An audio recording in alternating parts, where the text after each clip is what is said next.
direct them to the three chairmen we're privileged to have with us today. So Chairman Jordan, Green, McCall, I understand that all your respective committees have held hearings highlighting the causes of this unprecedented illegal immigration surge on our southern border and the effects that's having on border residents and border communities throughout the country. Can you tell us a few of the real-life consequences your witnesses have described? And I'll start with you, Chairman Jordan. Thank you, Mr. Chairman. So I think all the committees have had parents who lost a loved one, lost a son or daughter to fentanyl. So those always sink in as, that's powerful testimony from a mom or a dad. But I think for me also it was when we did the field hearing in Yuma, hearing from the hospital administrator and what it's meant to the hospital there, and then hearing from the farmers. They've had E-Verify in their state. It works fine. They love what they have in Arizona, and yet they talked about the damage done because of the flood of illegal migrants coming in the country, what it's done to their fields, people just camping out in their fields. So I think there's real consequences for the people who produce our food. I learned an interesting fact when we were in Yuma. They said 90% of the leafy green vegetables we eat during the winter come from Yuma, Arizona. I had no idea. That was one of the facts we learned when we were down there. So, but the most powerful ones are always the moms and dads talking about what fentanyl did to a loved one and their family. Thank you very much. Chairman Green, same question to you. Can you tell us a little bit about what the witnesses appeared before your committee had to tell you about the consequences of the surge we're dealing with? Thank you, Mr. Chairman. There are the human costs, and then there are the financial costs of this open border. And of course, Chairman Jordan mentioned a few of the human costs, fentanyl. Taking that a step further, Tennessee is faced with having to take care of children that are born to fentanyl-addicted mothers. That is a human tragedy because a child is born addicted to an opiate. That child winds up in the ICU, et cetera.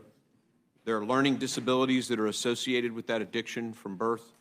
So there is the human side of it, but there's also the financial side of it. It costs the state of Tennessee $1,600,000 per child, and we had 40,000 of those last year. So if you sit and think about the human costs, and then you think of all of the various financial costs of this, it is substantial. And the CEO that Chairman Jordan mentions also came and testified about his uncompensated health care costs. The fact that the human side of that is people from his own community have to go 200 miles to deliver babies because his obstetrics ward is full of migrants. And I know it's been implied earlier that this bill somehow stops people from getting health care. It does not.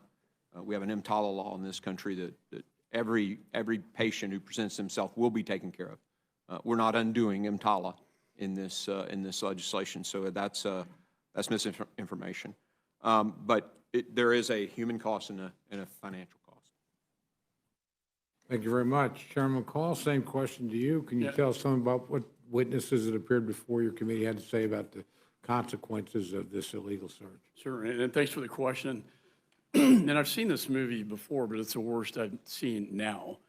The dangerous journey that they have to make to get to the border. The children who die along the route, who are also abused, sexually abused along the way by smugglers, by cartels. It's absolute suffering. The magnet that brings them in was a change in policy on political asylum, because the cartels are really smart. They know that our laws changed on day one. They can now get these people inside the United States, and then they make this dangerous journey. I've seen horrific filmage of what the cartels do without getting into graphic detail. But then once they get into the United States, Mr. Chairman, what are we going to do with 5 million people that have no legal status in this country that have to live in the shadows?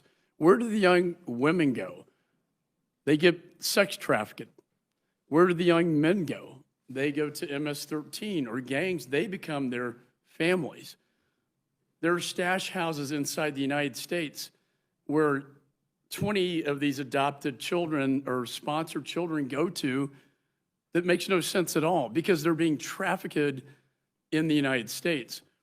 To make things worse, I've seen 18-wheelers stuffed with bodies that have died in Mr. Castro's district that have been smuggled into the United States, and they have suffocated and died because the smugglers don't give a damn about them.